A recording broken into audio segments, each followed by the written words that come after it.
स्वागत है सभी मित्रों का। आज 47वां दिन है, 47। और हम विज्ञान भैरव तंत्र के पार्ट 2 और पेज नंबर 158 पर हैं। मैं पढ़ता हूँ। बुद्ध ने अपनी पिछली मृत्युओं की बात कही, लेकिन किसी ने विश्वास नहीं किया। मैं भी अगर अपनी पिछली मृत्युओं की बात करूं, बताऊं, तो गहरे में तुम्हें उस पर भरोसा नहीं आएगा। कैसे भरोसा आएगा? उसके यथार्थ तक तुम्हारी पहुंच ही नहीं है। जन्म के पहले की तुम्हें स्मृति नहीं है, और इस जीवन की मृत्यु अभी आई नहीं है। यह सदा दूसरों को घटती है, तुम्हारी तो अब तक हुई नहीं है। मृत्यु पर ध्यान करना कठिन है, इसलिए उसकी भूमिका बनाने के लिए तुम्हें अपने पूर्व जन्मों में प्रवेश करना होगा। पुरानी स्मृतियों को जगाना होगा। बुद्ध और महावीर दोनों ने जाति स्मरण की विधि का प्रयोग किया था, और तभी तुम मृत्यु पर ध्यान कर सकते हो। तंत्र अधिक विज्ञान सम्मत है। वह जीवन से शुरू करता है, जन्म और काम से शुरू करता है। जन्म और काम तुम्हारे तथ्य हैं, मृत्यु तो अभी सिर्फ कल्पना है। लेकिन स्मरण रहे, दोनों का अंत एक ही है। दोनों शाश्वत जीवन की खोज करते हैं, अमृत जीवन की खोज। चाहे आरंभ से अतिक्रमण करो या अंत से, चाहे एक ध्रुव से चलो या दूसरे से, लेकिन स्मरण रहे, किसी ध्रुव से किसी भी ध्रुव से तुम छलांग लगा सकते हो। बीच से छलांग संभव नहीं है।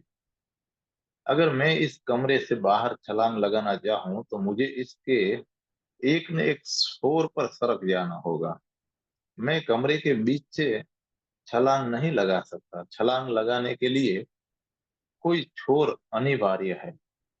और जीवन में दो छोर हैं, दो ध्रुव हैं, जन्म और मृत्यु। तंत्र जन्म से शुरू करता है। यह ज्यादा वैज्ञानिक है, ज्यादा यथार्थ भी है। तुम उसके साथ हो, उस पर ध्यान करना आसान होगा। काम भी तथ्य है, उस पर भी ध्यान कर सकते हो, उसमें गहरे उतर सकते हो। मृत्यु तथ्य नहीं है। मृत्यु की धारणा बनाने के लिए तुम्हें प्रगाढ़ मेघा की जरूरत है। भविष्य में प्रवेश करने के लिए बहुत तीव्र प्रतिभा चाहिए। कभी कभार कोई बुद्ध मृत्यु की ऐसी गहरी धारणा कर सकता है कि उसके लिए भविष्य भी वर्तमान हो जाए। लेकिन ऐसे लोग दुर्लभ हैं। तंत्र का उपयोग कोई भी व्यक्ति कर सकता है जो सच्चे जीवन को जानने के लिए, खोज में उतरने के लिए उत्सुक हो। तंत्र भी मृत्यु का उपयोग करता है। वह अंतर यात्रा में जाने के लिए मृत्यु का उपयोग करता है। तंत्र मृत्यु का उपयोग उस पर ध्यान करने के लिए नहीं, उससे छलांग लगाने के लिए नहीं, बल्कि तुम्हें तुम्हारे भीतर उतारने के लिए करता है। और बुद्ध ने भी जन्म की बात की, लेकिन वे जन्म को मृत्यु के ध्यान का हिस्सा बनाना चाहते थे। दूसरा हिस्सा सदा सहायक के रूप में उपयोग में लाया जा सकता है, लेकिन वह केंद्रीय नहीं हो सकता है। तंत्र कहता है कि तुम अगर मृत्यु की सोच सको, तो तुम्हारे जीवन का और ही रूप होगा, उसमें और ही अर्थवत्ता होगी। तुम्हारे मन नए नए आयामों में सोचना शुरू करेगा। मृत्यु की धारणा के बिना यह कठिन होगा, असंभव होगा। जब तुम समझने लगो कि इस जीवन का अंत मृत्यु में होना है, मृत्यु निश्चित है, जीवन का मोह व्यर्थ है, तब मन अपने आप ही मृत्यु के पार गति करने लगता है। कल मैं यही कह रहा था, अगर तुम इस जीवन की ही सोचते रहे, तो तुम्हारा मन बाहर की यात्रा करेगा। तब वो विषयों के लिए बाहर ही बाहर गति करता रहेगा। और अगर तुम यह भी देखने लगे कि मृत्यु सबके भीतर छिपी है, तो तुम विषयों से नहीं लगे रह सकते। तब तुम्हारा मन भीतर की यात्रा पर निकल जाएगा। अभी उस दिन एक युवती में मेरे पास आई। वह भारतीय है और एक अमेरिकी लड़के के प्रेम में पड़ गई है। प्रेम होने के बाद दोनों विवाह करने की सोचने लगे। तभी लड़का बीमार पड़ा। और पता चला कि उसे ऐसा कैंसर है जिसका कोई इलाज नहीं है। अब मृत्यु निश्चित थी। वह ज्यादा से ज्यादा 2-4 साल का मेहमान था। तो लड़के ने लड़की को बहुत समझाया, जब मृत्यु निश्चित है तो वह अपना जीवन नष्ट न करे, विवाह का विचार छोड़ दे। लेकिन लड़के ने मनाने की जितनी कोशिश की, यह है मन का ढंग, उतनी ही लड़की विवाह करने पर तुल गई। ऐसे मन विरोधियों में काम करता है। अगर उस लड़के की जगह मैं होता तो मैं विवाह करने की जिद करता, और तब वह लड़की विवाह से भागती। तब विवाह असंभव था। तब वो लड़की मुझे कहीं नहीं दिखाई देती। लेकिन प्रेम के कारण और साथ ही मन की चालों को न समझने की मूर्खता के कारण लड़के ने लड़की को विवाह के विरुद्ध बहुत समझाया। कोई भी व्यक्ति उसकी जगह होता तो वही करता। और क्योंकि उसने जिद की, तो लड़की ने इसको अंतःकरण की बात मान ली। उसने विवाह करने की जिद ठानी।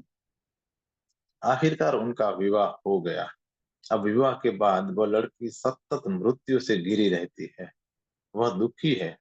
वह उस लड़के को प्रेम नहीं कर सकती। किसी के लिए मरना आसान है, किसी के लिए जीना बहुत कठिन है। मरना बहुत आसान है, शहीद होना बहुत सरल बात है, क्योंकि यह क्षण भर की बात है। इसलिए शहीद होना सरल है। एक क्षण में तुम शहीद हो जाते हो। अगर तुम मुझे प्रेम करते हो और मैं तुमसे कहूं कि इस मकान से कूद जाओ, तो तुम कूद जा सकते हो, क्योंकि तुम मुझे प्रेम करते हो। अगर मैं कहूं कि ठीक है, अब 30 वर्षों तक मेरे साथ रहो, तो यह बहुत कठिन होगा, बहुत कठिन। एक क्षण में शहीद हुआ जा सकता है। किसी व्यक्ति या चीज के लिए मर जाना संसार में सबसे सरल काम है, लेकिन किसी के लिए जीना सर्वाधिक कठिन है। वह शहीद बन गई, लेकिन अब उसे मृत्यु के साथ रहना है। वह प्रेम भी नहीं कर सकती। वह अपने पति का मुंह भी नहीं देख सकती, क्योंकि देखते ही उसे लगता है कि कहीं बगल में मृत्यु खड़ी है। किसी भी क्षण मृत्यु घट सकती है। तो वह लड़की सतत संताप में है। हुआ क्या? मृत्यु निश्चित है। अब उसके लिए जीवन में कोई रस ही नहीं रहा। सब कुछ खत्म हो गया, सब कुछ मर गया। अमेरिका से चलकर वह लड़की मुझे मिलने आई। वह ध्यान करना चाहती है, क्योंकि जीवन अब व्यर्थ हो गया है। उसके लिए जीवन कैंसर का पर्याय जैसे बन गया है। वह मुझसे कहने लगी कि मुझे ध्यान सिखाएं, कि मैं जीवन के पार जा सकूं। जब तक जीवन व्यर्थ नहीं होता, तब तक तुम उसके पार जाने की सोच नहीं सकते। मैंने उस लड़की से कहा कि ऊपर देखने पर ऊपर से देखने पर तो तुम्हारा विवाह दुर्भाग्यपूर्ण मालूम होता है, लेकिन वह सौभाग्यपूर्ण भी बन सकता है। हर किसी का पति मरने वाला है, लेकिन वह निश्चित नहीं है। मृत्यु तो निश्चित है, लेकिन तारीख निश्चित नहीं है। और कौन जानता है, तारीख भी निश्चित हो पर तुम्हें पता भर नहीं है, न हो। यही कारण है कि अज्ञान एक बड़ा वरदान है।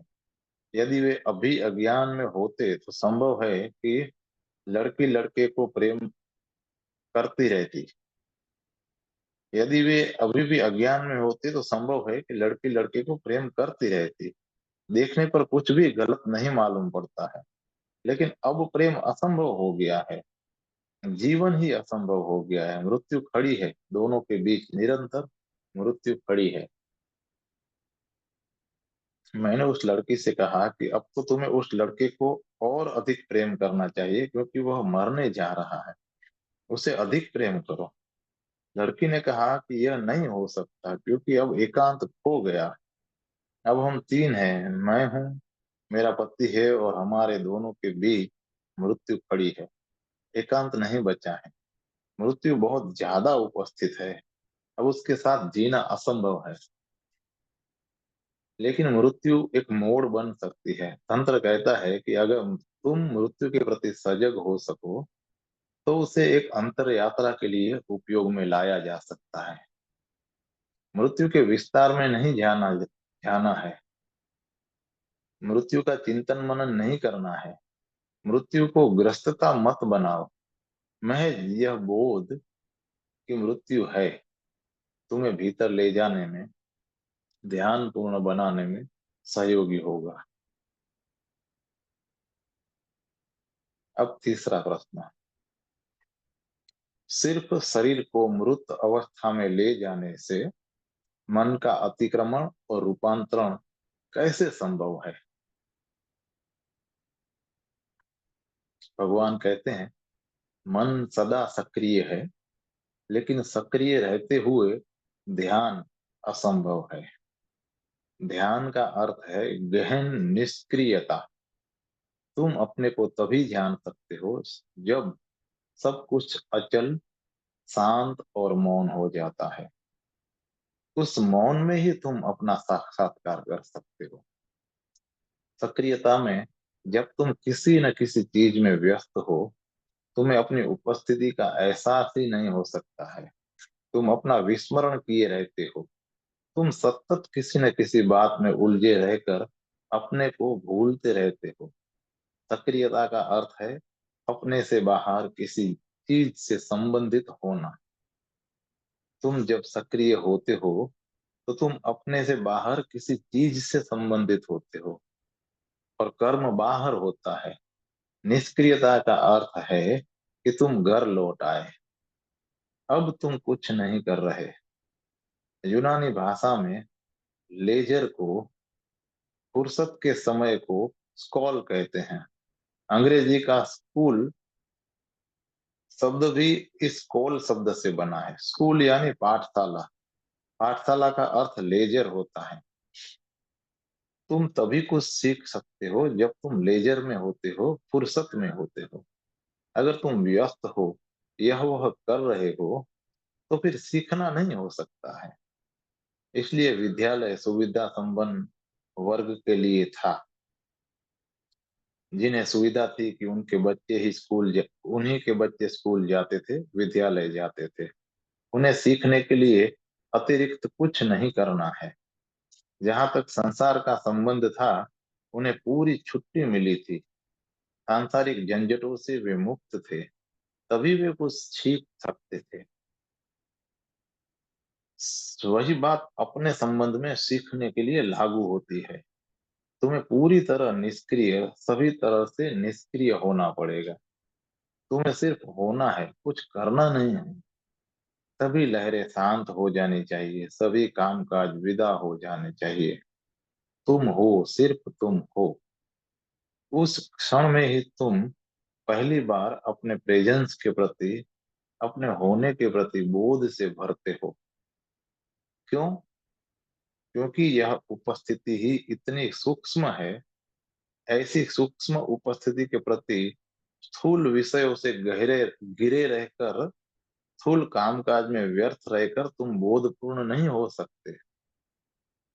तुम्हारी उपस्थिति बहुत ही मौन संगीत है, और तुम इतने शोरगुल से भरे हो, हर तरह के शोरगुल से भरे हो, कि तुम अंतस की इस मौन सूक्ष्म ध्वनि को नहीं सुन सकते। तो बाहर के शोरगुल और सक्रियता से मुक्त हो, तभी तुम पहली बार उस मौन शांत नाद को सुन सकोगे। तभी तुम उस अनाहत नाद को, उस निशब्द संगीत को महसूस कर सकोगे। तब तुम स्थूल को छोड़कर सूक्ष्म में प्रवेश करते हो। सक्रियता जो है वह स्थूल है, निष्क्रियता सूक्ष्म है। और तुम्हारी उपस्थिति, तुम्हारा होना जगत में सूक्ष्मतम चीज है। उसकी प्रतीति के लिए तुम्हें नहीं हो जाना होगा, तुम्हें सब जगह से अनुपस्थित हो जाना होगा। तभी तुम्हारी समग्र उपस्थिति घटित होगी और तुम अपना साक्षात्कार कर सकोगे। यही कारण है कि अनेक विधियों में शरीर को मृतवत करने के लिए कहा गया है। इसका इतना ही अर्थ है कि मृत व्यक्ति की तरह निष्क्रिय हो जाओ। ध्यान करते समय शरीर को मृत्यु में प्रवेश करने दो। यह कल्पना ही होगी, लेकिन कल्पना भी सहयोगी होगी। यह मत पूछो कि कल्पना कैसे सहयोगी होगी। कल्पना का अपना ही काम करने का ढंग है। अब तो वैज्ञानिक प्रयोग उपलब्ध है। उदाहरण के लिए तुम बैठे हो और एक डॉक्टर तुम्हारी नाड़ी देख रहा है। तुम अपने भीतर क्रोध पैदा करो। सिर्फ कल्पना करो कि तुम क्रोध में हो, लड़ रहे हो। तुम्हारी नाड़ी की गति तुरंत बदल जाएगी। फिर दूसरा प्रयोग करो। भीतर कल्पना करो कि तुम मर रहे हो। तुम अभी मर जाने को हो। शांत हो जाओ। भाव करो कि तुम पर मृत्यु उतर रही है और तुम्हारी नाड़ी की गति कम हो जाएगी। नाड़ी की गति सर्वथा शारीरिक बात है और तुम महज कल्पना कर रहे थे। लेकिन कल्पना बिल्कुल झूठी ही नहीं है। उसकी भी अपनी सच्चाई है। अगर तुम सच में कल्पना कर सको, भाव कर सको, तो सच्ची मृत्यु भी घटित हो सकती है। भाव से भौतिक चीजें भी प्रभावित की जा सकती है। तुमने सम्मोहन के खेल देखे होंगे। अगर तुमने नहीं देखे तो तुम खुद अपने घर में ही इसका प्रयोग कर सकते हो। वह कठिन नहीं है, आसान है। अपने बच्चे को माध्यम माध्यम बनाओ। लड़की हो तो और भी अच्छा है। लड़की लड़के से बेहतर माध्यम होती है। लड़का अधिक संवेदनशील होता है और वह सहयोग देने की बजाय संघर्ष में ज्यादा उत्सुक रहता है। लड़के का अर्थ ही संघर्ष की वृत्ति है, जबकि यहाँ सहयोग जरूरी है। बच्चे को पहले शिथिल होने को कहो और तब उससे सुझाव बार बार दो। तुम गहरी निद्रा में उतर रहे हो। तुम गहरी निद्रा में उतर रहे हो। तुम्हारी पलकें भारी से भारी हो रही हैं। और ध्यान रहे कि सुझाव थोड़ा मोनोटोनस हो, थोड़ी विरसता हो। जब कहो कि पलकें भारी भारी हो रही हैं, तो ऐसे कहो कि तुम्हें तुम्हें भी नींद आ रही हो। 5 मिनट के अंदर बच्चा गहरी नींद में चला जाएगा। यह सामान्य नींद नहीं है, यह सम्मोह जनित नींद है, बेहोशी है। यह सामान्य नींद से बुनियादी रूप से गुणात्मक रूप से भिन्न है, क्योंकि अब बच्चा सिर्फ तुम्हारी आवाज को सुनेगा और किसी की आवाज उसे सुनाई नहीं देगी। वह औरों की बातचीत के प्रति बिल्कुल बहरा हो जाएगा, लेकिन वह तुम्हारी बात, सम्मोहन करने वाले की बात को बखूबी सुनेगा और वह तुम्हारी बात पर चलेगा भी। अब कुछ प्रयोग करो। बच्चे को कहो, यह जलता अंगारा तुम्हारी हथेली पर रखने जा रहा हूँ और तुम्हारा हाथ जल जाएगा। और तब बच्चे के हाथ पर कोई भी चीज रख दो। एक ठंडा कंकड़ ही उठाकर रख दो। लड़का तुरंत कंकड़ को फेंक देगा, क्योंकि उसके मन को यह सुझाव मिल गया है कि अंगारा उसके हाथ पर है और इससे उसका हाथ जलने वाला है। वह कंकड़ को फेंक देगा और ऐसे सीखेगा मानो वह किसी जलती हुई चीज को छू गया हो। लेकिन उससे भी बड़ा चमत्कार तो यह होगा कि तुम देखोगे कि उसका हाथ सचमुच जल गया है, कि उसकी हथेली पर फफोले उग आए हैं। अब यहाँ क्या हुआ है? ठंडे का संडे कंकड़ से जलने की कोई संभावना नहीं थी, लेकिन बच्चे की हथेली ठीक उसी तरह से जल गई है जिस तरह वह अंगारे से जलती। यह कल्पना की करामात है। जिन्होंने मनुष्य के मन को गहराई में देखा है, वे कहते हैं कि कल्पना वैसी ही सच है जैसी कोई भी चीज। कल्पना महज एक कल्पना नहीं है, क्योंकि वह यथार्थ बन जाती है। तो यह प्रयोग करो। जमीन पर लेट जाओ और भाव करो कि मैं मर रहा हूँ। मेरा शरीर मृतवत हो रहा है। धीरे धीरे तुम्हें शरीर में एक भारीपन महसूस होगा। सारा शरीर बोझिल हो जाएगा। तब अपने को यह सुझाव दो कि अगर मैं अपना हाथ उठाना चाहूं तो वह उठने वाला नहीं है। और तब तुम कोशिश करके भी हाथ को उसकी जगह से नहीं हटा पाओगे। अब भाव काम करने लगा है। इस स्थिति में जब तुम्हारा शरीर मृतवत हो जाए, तुम अपने को कर्म के जगत से आसानी से अलग कर सकते हो। यही कारण है कि मृत्यु होने को कहा जाता है। तुम अब निष्क्रिय हो सकते हो क्योंकि तुम मर गए हो। अब तुम समझते हो कि सब कुछ मर गया है और तुम्हारे और संचार के बीच का सेतु टूट गया है। शरीर वह सेतु है। जब शरीर ही मर गया तो तुम कुछ नहीं कर सकते। क्या तुम शरीर के बिना कुछ कर सकते हो? कुछ नहीं कर सकते। सब कर्म शरीर से ही होता है। मन सोच विचार ही कर सकता है और कुछ नहीं कर सकता। शरीर के मृत्यु होते ही तुम निर्बल हो गए। अब तुम कुछ भी नहीं कर सकते। तुम भीतर चले गए। संसार बाहर पड़ा रह गया। वाहन ही न रहा। सेतु टूट गया है।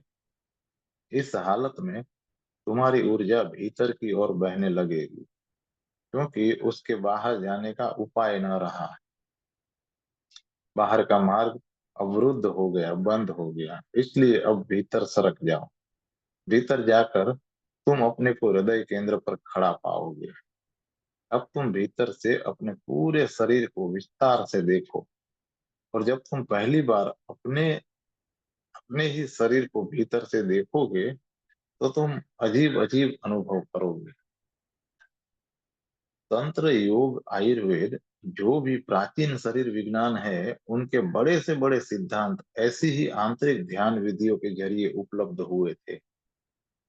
आधुनिक शरीर विज्ञान चीर फाड़ के जरिए जाना गया है, लेकिन प्राचीन शरीर विज्ञान ध्यान के जरिए जाना गया था। अब तो चिकित्सा जगत में ऐसे विचारकों का समूह आ समूह आगे आ रहा है जो कहता है कि जब तुम किसी शरीर को चीर फाड़ कर कुछ जानते हो तो वह जानना मृत शरीर के बाबत खबर देता है। और जो भी मृत शरीर से जाना जाता है वह जीवित शरीर के लिए प्रासंगिक नहीं हो सकता है। और ये विचार सही हो सकते हैं। अगर तुम मेरा खून निकाल लो और उसकी जांच करो तो तुम मरे हुए खून की जांच करोगे। यह वही खून नहीं रहा जो मेरे भीतर प्रवाहित था। ऊपरी तौर से यह वही है, लेकिन यथार्थतः वही नहीं है। मेरे भीतर वह जीवंत प्रवाह था। वह जीवित था। जैविक इकाई का अंग था। बाहर आते ही वह मृत हो गया। यह ऐसा ही है कि तुम पहले मेरी आंख निकाल लो और तब उनकी जांच करो। जब वे आंखें मेरे साथ थी तब मैं उनके पीछे था। मैं उनमें था। अब वे मृत हैं, पत्थर हैं। और तुम उनके संबंध में जो भी जानोगे मेरी आंख के बाबत नहीं जानोगे, क्योंकि उसका बुनियादी अंश, सारभूत अंश उसमें नहीं रहा है। मैं उनमें नहीं रहा। वे आंखें एक बड़े पूर्ण का अंग पर थी। उनकी गुणवत्ता ही बड़े पूर्ण का अंग होने में थी। अब वे अलग हैं, किसी का अंग नहीं। संबंध टूट गया है। जीवंत संपर्क टूट गया है। योग और तंत्र की सब परंपराएं कहती है कि जब तक तुम जीवित शरीर को नहीं जानते तब तक तुम्हारा ज्ञान झूठा है। लेकिन जीवित शरीर को कैसे जाना जाए? उसका एक ही उपाय है कि तुम अपने भीतर प्रवेश करो और वहां से शरीर के विस्तार को देखो। इन विधियों के जरिए एक भिन्न जगत का, एक जीवंत जगत का उद्घाटन हुआ है। तो पहली बात कि अपने हृदय में स्थित हो। वहां से अपने शरीर को सब तरफ से देखो। इससे दो चीजें घटित होगी। एक, अब तुम्हें यह नहीं लगेगा कि मैं शरीर हूं। अब तुम्हें अनुभव होगा कि मैं दृष्टा हूँ, सजग हूँ, देखने वाला हूँ।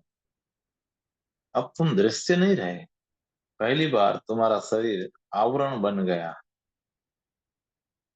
और तुम उससे पृथक हो गए।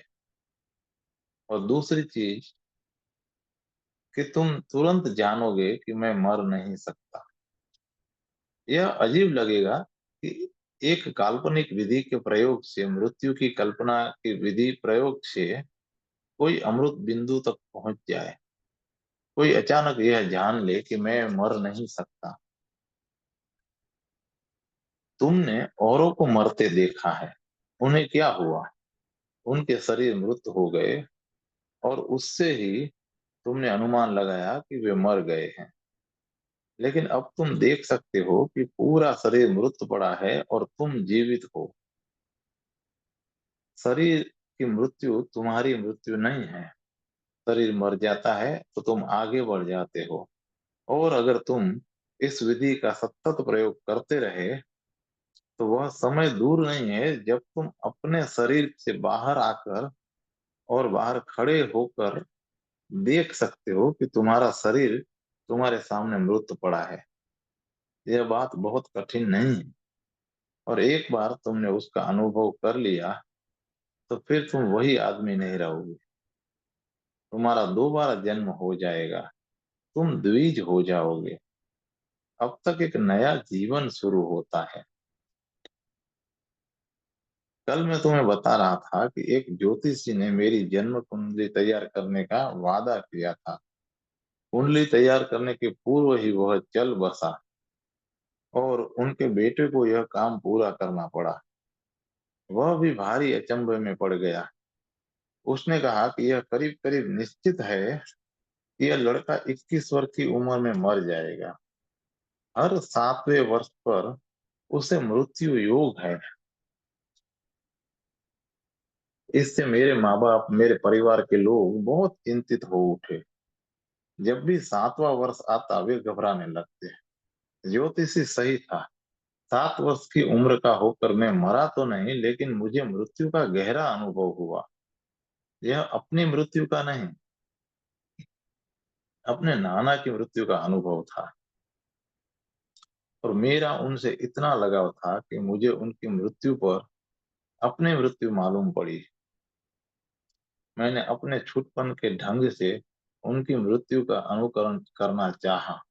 लगातार 3 दिनों तक मैंने न भोजन लिया और न पानी, क्योंकि मुझे लगा कि मैं उन्हें इतना प्रेम करता था कि अगर ऐसा नहीं किया तो वह उनके प्रति विश्वासघात होगा।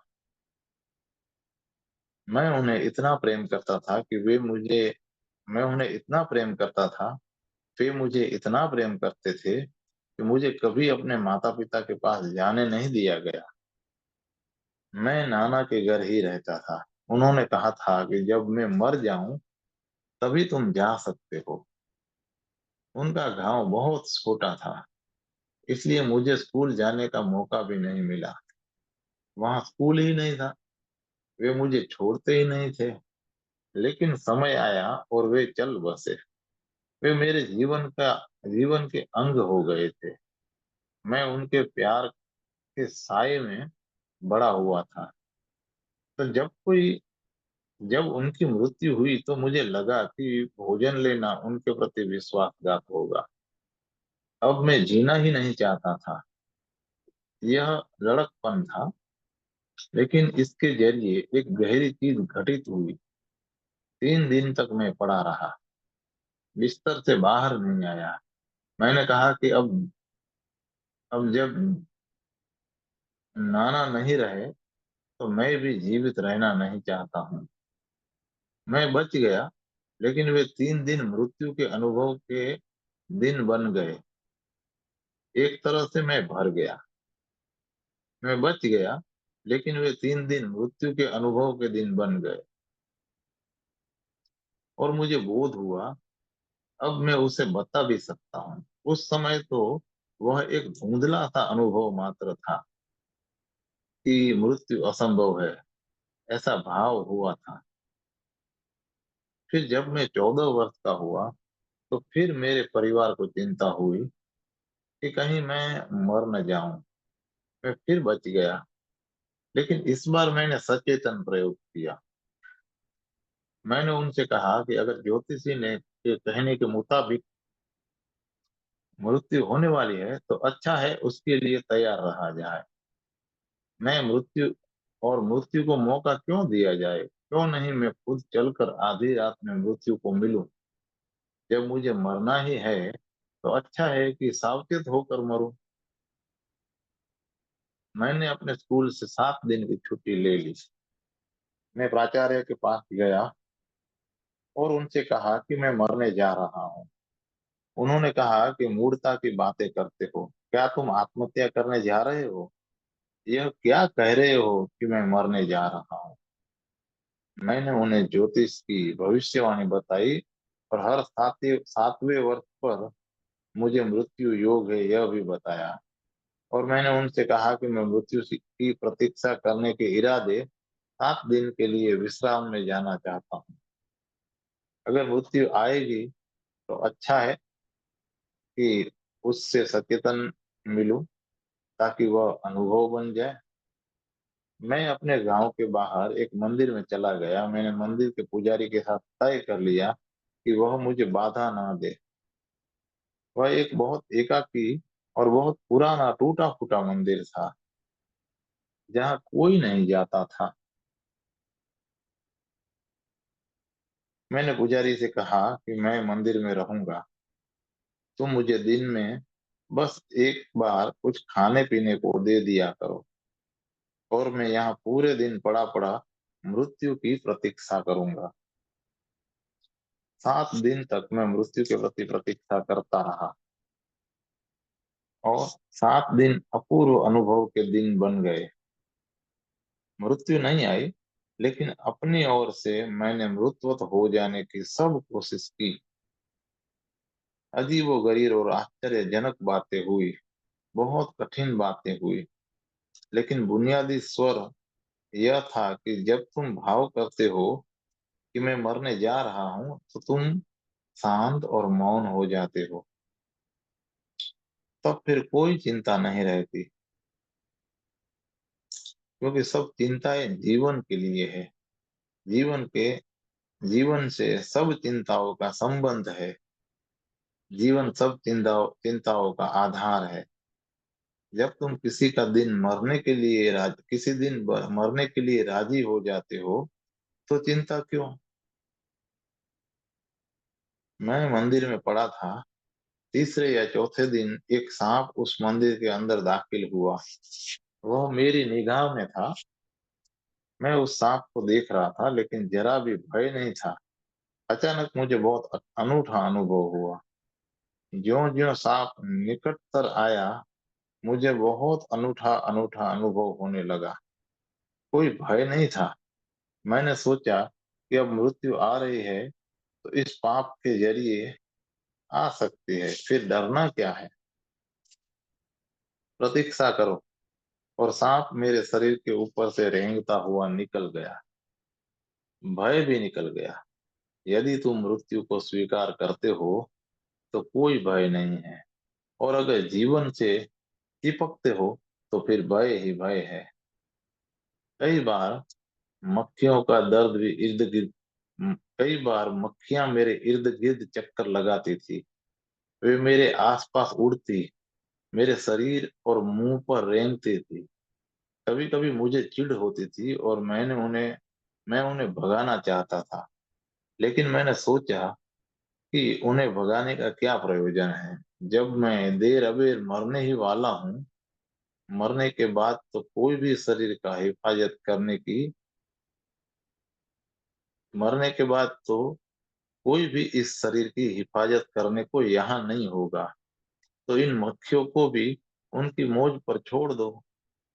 और जिस क्षण मैंने उन्हें उनकी मौज पर छोड़ देने का निर्णय लिया, उसी क्षण मेरी सब चीड़ विलीन हो गई। मक्खियां अब मेरे शरीर पर थी, लेकिन मैं उनके प्रति बेफिक्र हो गया, मानो वे किसी और के शरीर पर रेंग रही हो। तुरंत एक दूरी निर्मित हो गई। एक अगर तुम मृत्यु को स्वीकार करते हो तो एक दूसरी दूरी निर्मित हो जाती है। जीवन अपनी सब चिंताओं और संतापों के साथ बहुत दूर तक सरक जाता है। एक भांति तो मैं मर गया, लेकिन मैंने जाना कि अमृत भी है। जब एक बार तुम समग्रता से मृत्यु को स्वीकार कर लेते हो, तो तुम्हें अमृत का बोध हो जाता है। जब मैं 21 वर्ष का हुआ, तो मेरे परिवार को फिर मेरी मृत्यु की प्रतीक्षा होने लगी। मैंने परिवार से कहा कि क्यों प्रतीक्षा करते हो, मैं मरने वाला नहीं हूँ। यह ठीक है कि किसी दिन यह शरीर नहीं रहेगा। जो भी हो, ज्योतिषी की भविष्यवाणी ने मेरी बड़ी मदद कर दी, क्योंकि उससे बहुत पहले मुझे मृत्यु क्योंकि उसने बहुत पहले मुझे मृत्यु से परिचित करा दिया। निरंतर मैंने मृत्यु का ध्यान किया और स्वीकार कि वह आने वाली है। मृत्यु को सघन ध्यान के लिए उपयोग में लाया जा सकता है, क्योंकि उससे तुम निष्क्रिय हो जाते हो। तब ऊर्जा संसार से मुक्त हो जाती है, वह अंतर यात्रा पर निकल जाती है। यही कारण है कि शवासन का सुझाव दिया जाता है। जीवन और मृत्यु दोनों का उपयोग उसे खोजने के लिए करो जो दोनों के पार है। आज इतना है। दोस्तों, हम चैप्टर नंबर 25 में प्रवेश कर रहे हैं। चैप्टर का नाम है शब्द, ध्वनि और अनाहत।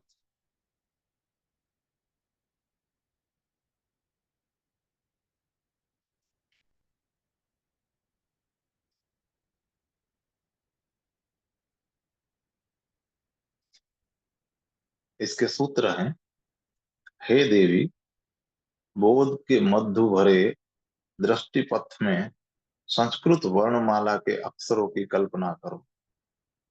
पहले अक्षरों की भांति, फिर सूक्ष्मतर ध्वनि की भांति, और फिर सूक्ष्मतम भाव की भांति, और तब तुम उन्हें अलग छोड़कर मुक्त हो जाओ। दूसरा सूत्र है: ध्वनि के केंद्र में स्नान करो, मानो जलप्रपात की अखंड ध्वनि में स्नान कर रहे हो, या कानों में अंगुली डालकर नादों के नाद अनाहत को सुनो। भगवान कहते हैं, ज्यापाल शास्त्र ने आत्मकथा लिखी है, उसने उसका नाम दिया है वर्ड्स, यानी शब्द। यह नाम बहुत अर्थपूर्ण है। यही प्रत्येक मनुष्य की आत्मकथा है। शब्द और शब्द और शब्द। तुम शब्दों से भरे हो। यह शब्दों की प्रक्रिया दिन भर तुम्हारे मन में चलती रहती है, और रात में भी जब तुम सोए हो, तुम शब्दों से और विचारों से भरे रहते हो। मन शब्दों का संग्रह मात्र है, और प्रत्येक व्यक्ति शब्दों से ग्रस्त है, शब्दों से दबा है। यही कारण है कि आत्म ज्ञान जो है वह ज्यादा से ज्यादा असंभव होता जा रहा है। आत्मा को आत्मा तो शब्दों के पार है, या शब्दों के पीछे है, या उनके नीचे या ऊपर, लेकिन वह शब्दों में कभी नहीं है। तुम्हारा होना मन में नहीं है, वरन मन के ठीक पीछे या ऊपर है, मन में कभी नहीं। तुम मन से बंधे जरूर हो, लेकिन वहां हो नहीं। बाहर रहकर तुम मन में केंद्रित हो, और इस सतत केंद्रित होने के कारण मन के साथ तुम्हारा तादात्म्य हो गया है।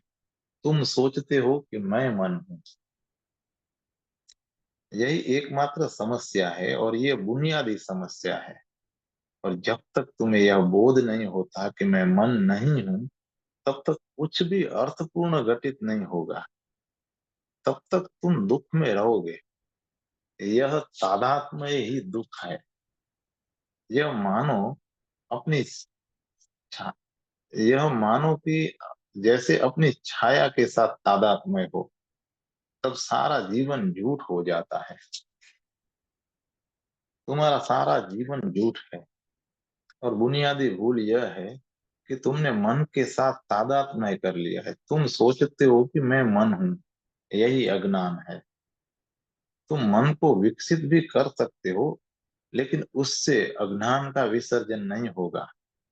तुम बहुत बुद्धिमान हो जा सकते हो, तुम बहुत मेधावी हो सकते हो, तुम जीनियस अति प्रतिभावान भी हो सकते हो, लेकिन अगर मन के साथ तादात्म्य बना रहता है तो तुम मीडियोकर ही, औसत आदमी ही बने रहते हो, क्योंकि तुम्हारा झूठी छाया के साथ तादात्म्य है।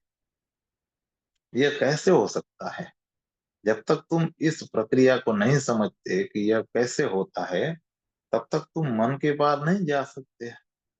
और ध्यान की सभी विधियां पार जाने की, मन के पार जाने की प्रक्रिया है। इसके अतिरिक्त वे कुछ नहीं है। ध्यान की विधियां संसार के विरोध में नहीं है, वे मन के विरोध में है। सच तो यह है कि वे विधियां मन के भी विरोध में नहीं है, वे असल में इस तादात्म्य के विरोध में है। तुम मन के साथ तादात्म्य कैसे कर लेते हो? और इस तादात्म्य की वास्तविक प्रक्रिया क्या है?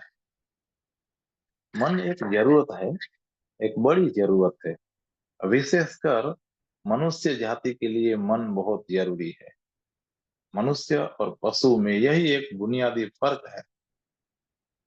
मनुष्य विचार करता है, और उसने अपने जीवन संघर्ष में विचार को एक अस्त्र की भांति उपयोग किया है। वह बच सका क्योंकि वह विचार कर सकता है, अन्यथा वह किसी भी पशु से ज्यादा कमजोर है, ज्यादा असहाय है। शारीरिक रूप से उसका बचना असंभव था, मगर वह बच सका क्योंकि वह सोच विचार कर सकता है, और विचार के कारण ही वह दुनिया का मालिक बन गया है।